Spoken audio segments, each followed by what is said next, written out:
Okay so hey welcome to the channel study verse and आज हम लोग करने वाले हैं एब्जॉर्प्शन बाय रूट्स का आगे का टॉपिक जो कि है हमारा मीन्स ऑफ ट्रांसपोर्ट। ठीक है। और हम लोग देखेंगे कि मीन्स ऑफ ट्रांसपोर्ट में कौन कौन से प्रोसेस आते हैं, ठीक है, कौन कौन से उसके पार्ट्स हैं, ठीक है, और कैसे जो है मॉलिक्यूल्स जो है वो ट्रांसफर होते हैं with in the plant system. ठीक है, तो हम लोग यहाँ पे प्लांट्स की बात कर रहे हैं। हम लोग एब्जॉर्प्शन बाय रूट्स, चैप्टर का नाम है हमारे एब्जॉर्प्शन बाय रूट्स, इसको ध्यान रखिए। एंड उससे पहले please subscribe to the channel study verse. आपके लिए क्लास 10th आईसीएसई से रिलेटेड वीडियोस आती रहेंगी। अगर आपको कोई और टॉपिक या चैप्टर के ऊपर चाहिए तो वो भी आप लोग लिख सकते हैं। अभी इसके बाद एब्जॉर्प्शन बाय रूट्स के बाद मैं एंडोक्राइन सिस्टम वाला चैप्टर लेने वाला हूँ एंड उसके बाद मैं रिप्रोडक्टिव चैप्टर लेने वाला हूँ। ठीक है, तो और साथ साथ मैं आपके लिए प्रीवियस ईयर क्वेश्चन पेपर्स का जो अभी चल रहा है, क्योंकि आईसीएसई क्लास 10th 2025 बोर्ड्स आपका आ ही गया है। ठीक है, जस्ट अभी फैब 18 या फैब 15 से शुरू हो जाएगा, तो आप लोग वो वीडियोस भी जाकर देख सकते हैं। मैंने प्रीवियस ईयर क्वेश्चन पेपर्स के कुछ इंपॉर्टेंट क्वेश्चंस को अच्छे से सॉल्व किया है। अभी हम लोग अपने वापस आ जाते हैं अपने टॉपिक पे। तो हमारे आज के टॉपिक का नाम है means of transport. Means of transport से हम लोग को क्या समझ में आता है? पहली बात तो हम लोग यहाँ पे प्लांट सिस्टम की बात कर रहे हैं, तो उसको प्लांट सिस्टम से रिलेट करके देखिए। मीन्स ऑफ ट्रांसपोर्ट का मतलब क्या चीज ट्रांसपोर्ट हो रहा है यहाँ पे? ट्रांसपोर्ट का मतलब from one place to other, किसी चीज को भेजना, उसको हम लोग ट्रांसपोर्ट बोलते हैं। किस चीज का ट्रांसपोर्ट हो रहा है यहाँ पे? हम लोग प्लांट्स की बात कर रहे हैं, तो प्लांट्स में मेनली क्या चीजें ट्रांसपोर्ट होगी? वाटर मॉलिक्यूल्स का होगा। ठीक है, वाटर मॉलिक्यूल्स का ट्रांसपोर्ट होगा, फूड मॉलिक्यूल्स का ट्रांसपोर्ट होगा। ठीक है, जो शुगर, जो भी न्यूट्रिएंट्स एंड मिनरल्स हैं, उन सब का ट्रांसपोर्ट होगा। तो यहाँ पे मीन्स ऑफ ट्रांसपोर्ट का मतलब है यही सारे मॉलिक्यूल्स, जैसे कि शुगर मॉलिक्यूल और भी other minerals and nutrient molecules, water molecules, इन सब का transport from one place to another. इसके कुछ तरीके होते हैं जिससे ये पूरे प्लांट सिस्टम में इधर से उधर ट्रैवल करते हैं या इनका ट्रांसपोर्ट होता है। तो ये कैसे ट्रांसपोर्ट होते हैं उसके बेसिस पे ये तीन तरीके से डिवाइडेड है। यानी कि इन तीन तरीकों से हम लोग यहाँ पे देख सकते हैं कि ये जो मॉलिक्यूल्स है वो ट्रांसपोर्ट होते हैं in the plant system from one place to other. तो यहाँ पे सबसे पहला हमारा है डिफ्यूजन। पहला क्या है? पहला है डिफ्यूजन, दूसरा है फैसिलिटेटेड डिफ्यूजन एंड तीसरा है हमारा एक्टिव ट्रांसपोर्ट। पहला क्या है means of transport?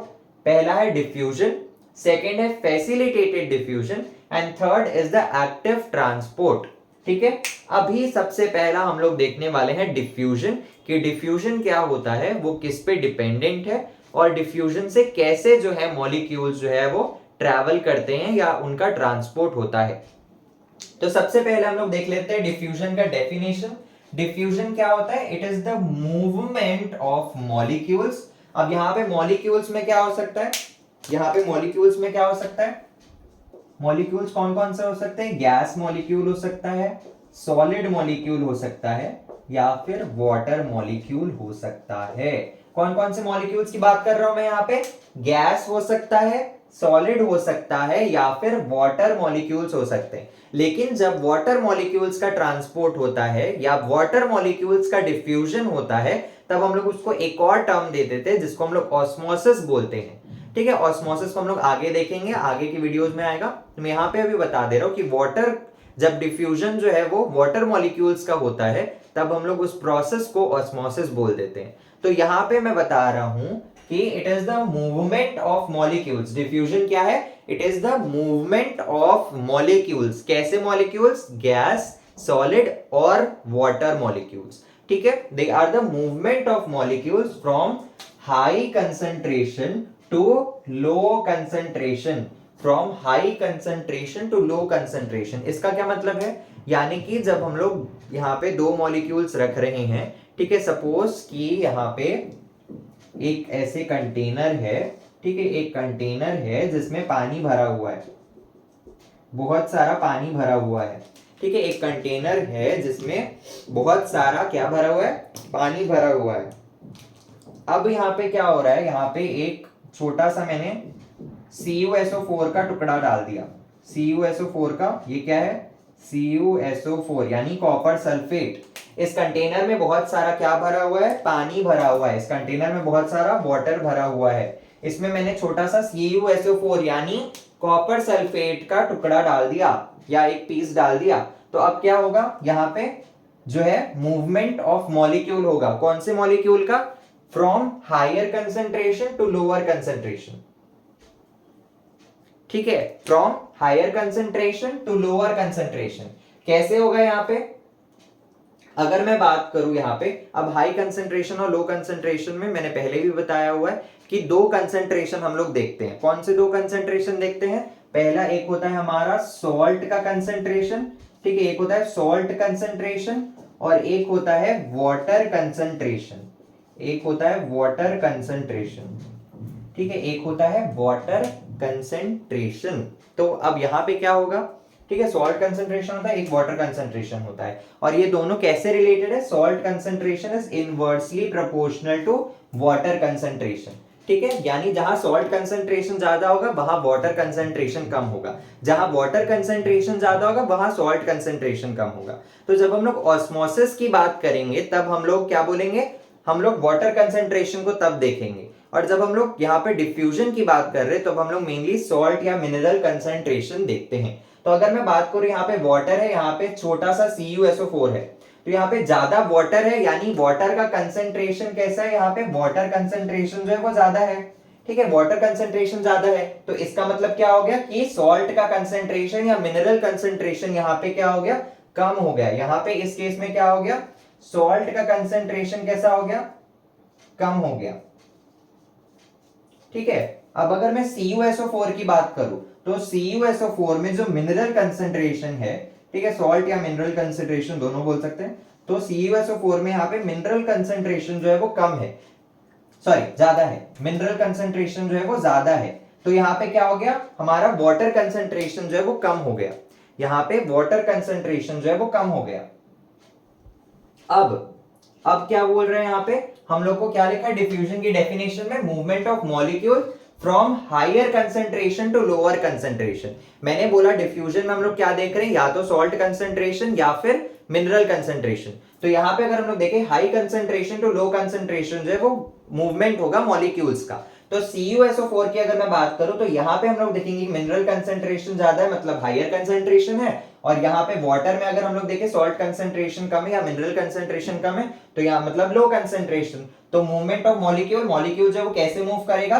From higher concentration to lower concentration, यानी ये CuSO4 का जो टुकड़ा है ये डिसोसिएट हो जाएगा और यहाँ पे वाटर में ऐसे छोटे छोटे टुकड़ों में और बढ़ जाएगा और मॉलिक्यूल्स के फॉर्म में वाटर के साथ मिल जाएगा।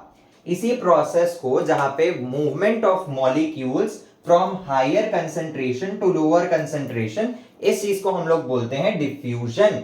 अब आप लोग देखेंगे अगर इसको, तो यहाँ पे आप लोग बोलेंगे पानी ज्यादा है और CuSO4 तो छोटा सा टुकड़ा है, तो फिर कैसे ऐसे हायर कंसेंट्रेशन लोअर कंसेंट्रेशन? तो मैंने पूरा बता दिया कि हम लोग को कैसे देखना है कंसेंट्रेशन, वो मैंने आपको बता दिया। तो movement of molecules from higher concentration to lower concentration is known as diffusion. आगे और डेफिनेशन में और क्या बोल रहा है? ठीक है, आगे डेफिनेशन में और क्या बोल रहा है? Movement of molecules from higher concentration to lower concentration, जिसको हम लोग कंसेंट्रेशन ग्रेडियंट बोलते हैं, जिसको हम लोग कंसेंट्रेशन ग्रेडियंट बोलते हैं।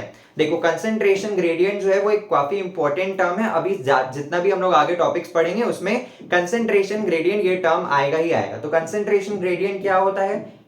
कंसेंट्रेशन ग्रेडियंट होता है यही कि हाई कंसेंट्रेशन से लो कंसेंट्रेशन में फ्लो। ठीक है, किसी भी मॉलिक्यूल का हाई कंसेंट्रेशन से लो कंसेंट्रेशन में फ्लो होना हमारा कंसेंट्रेशन ग्रेडियंट होता है। ये क्या होता है? इसको हम लोग क्या बोलेंगे? Across the concentration gradient. जब हाई कंसेंट्रेशन से लो कंसेंट्रेशन जाएगा, यहां पे मैं इस डायग्राम को थोड़ा सा यहां पे मिटा रहा हूं,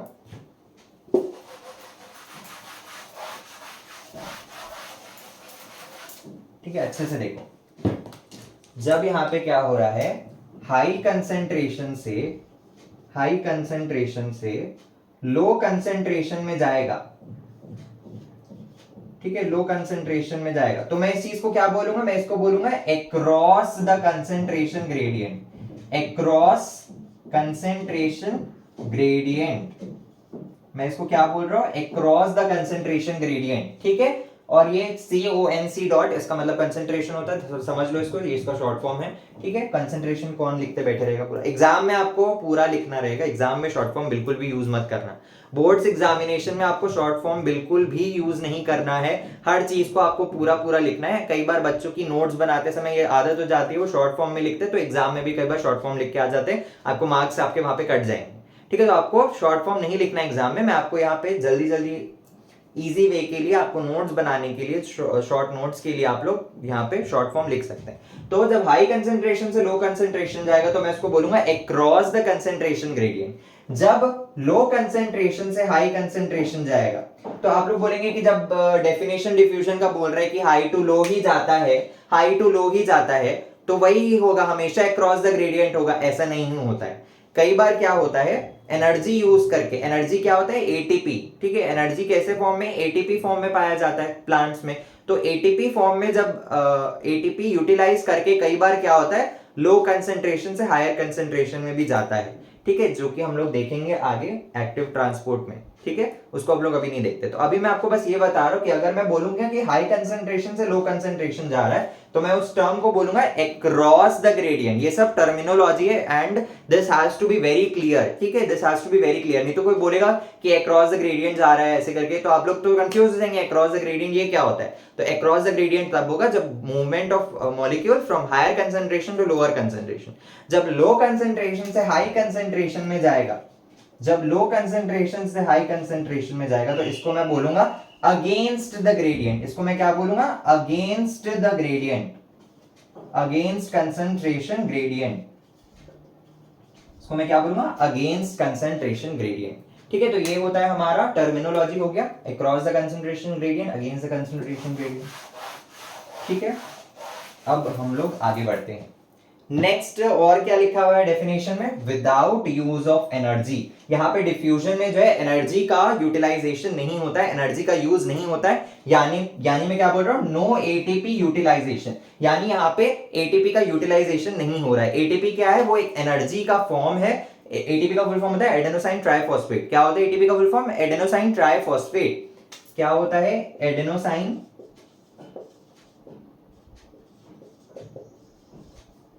ट्राइफॉस्फेट, ठीक है। इसको हम लोग जनरली एनर्जी जब भी हम लोग बोलेंगे तो आप लोग समझ जाना वहां पे एटीपी जो है इन्वॉल्व है।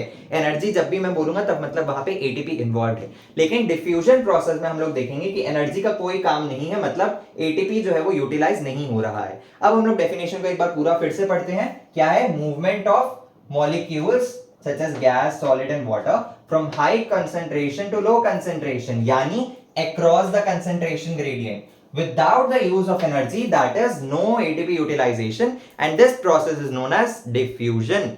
अब क्या होता है, डिफ्यूजन जो है वो एक स्लो प्रोसेस है।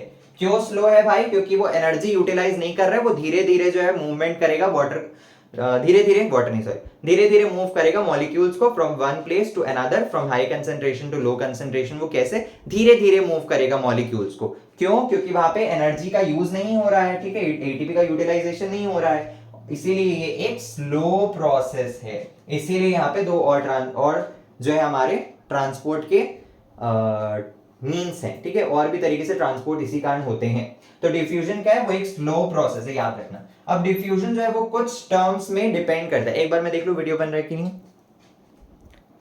हाँ बन रहा है, ठीक है। तो क्या होता है, हमारा डिफ्यूजन प्रोसेस जो है वो कुछ फैक्टर्स पे डिपेंड करता है, कुछ फैक्टर्स पे डिपेंड करता है।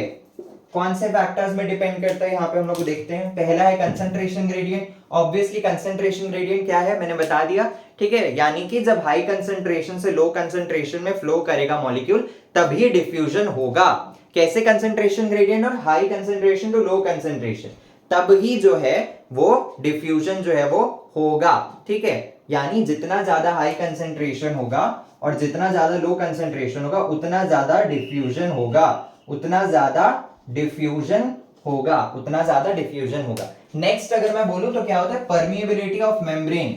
Next is very important, next factor क्या है, परमिएबिलिटी ऑफ मेम्ब्रेन। इसका मतलब क्या हो गया कि हम लोग जानते हैं मेम्ब्रेन कैसा हो सकता है, सेमी परमिएबल हो सकता है, पार्शियली परमिएबल हो सकता है, ठीक है, ये दोनों अभी 10th में आप लोग ये टर्म सेम यूज करोगे, तो सेमी परमिएबल हो सकता है या फिर नॉन परमिएबल हो सकता है, ठीक है, या फिर और भी टाइप्स आते हैं, ठीक है। तो क्या होता है परमिएबिलिटी ऑफ मेम्ब्रेन, यानी जितना अलाउ करेगा मॉलिक्यूल्स को मूव करना। परमिएबिलिटी का मतलब क्या होता है, जितना आर पार जाने दे रहा है, ठीक है। क्या जाने दे रहा है, ऑब्वियसली यहाँ पे सेल्स के बीच में डिफ्यूजन होता है, तो सेल्स में क्या होता है, सेल प्लांट्स का है तो सेल वॉल और सेल मेम्ब्रेन प्रेजेंट होता है। सेल मेम्ब्रेन कैसा होता है, सेमी परमिएबल होता है। तो वहां पे क्या हो रहा है, उसी पे बात कर रहा है परमिएबिलिटी ऑफ मेम्ब्रेन, यानी जितना ज्यादा परमिएबल होगा मेम्ब्रेन उतना ज्यादा डिफ्यूजन होगा, क्योंकि उतना ज्यादा मॉलिक्यूल्स जो है वो पास ऑन होंगे, ठीक है। तो परमिएबिलिटी पे डिपेंड करता है। नेक्स्ट क्या है, टेम्परेचर, टेम्परेचर पे डिपेंड करता है। जितना ज्यादा टेम्परेचर होगा उतना ज्यादा डिफ्यूजन होगा, जितना ज्यादा टेम्परेचर होगा उतना ज्यादा डिफ्यूजन होगा। कैसे, टेम्परेचर बढ़ेगा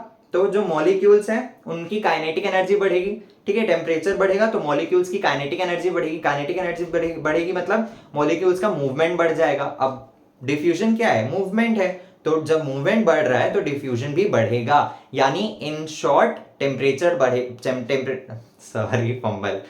पूरा फंबल हो गया। तो टेम्परेचर बढ़ेगा तो डिफ्यूजन जो है वो बढ़ेगा। नीचे हाथ क्या करो, ऊपर। टेम्परेचर बढ़ेगा तो डिफ्यूजन बढ़ेगा, ठीक है। नेक्स्ट आता है प्रेशर। प्रेशर कैसे, प्रेशर भी इंपॉर्टेंट है। जितना ज्यादा प्रेशर होगा उतना ज्यादा डिफ्यूजन होगा। प्रेशर जनरली हम लोग गैस मॉलिक्यूल्स के रिलेशन में देखते हैं, गैस मॉलिक्यूल्स के रिलेशन में देखते हैं। तो एक गैस कंपोनेंट है और दूसरा गैस कंपोनेंट है, तो जिस higher concentration to low concentration flow करता है, ठीक है। हर चीज जो है, हर molecule high concentration to low concentration flow करेगा इन डिफ्यूजन। तो जितना ज्यादा प्रेशर होगा उतना ज्यादा डिफ्यूजन होगा। तो ये कुछ फैक्टर्स थे जिसपे डिफ्यूजन डिपेंड करता है। ये हमने देख लिया पहला मीन्स ऑफ ट्रांसपोर्ट। नेक्स्ट हम लोग फैसिलिटेटेड डिफ्यूजन और एक्टिव ट्रांसपोर्ट की बात करेंगे in the next video. Till then please subscribe to the channel Studyverse and stay tuned to स्टडीवर्स।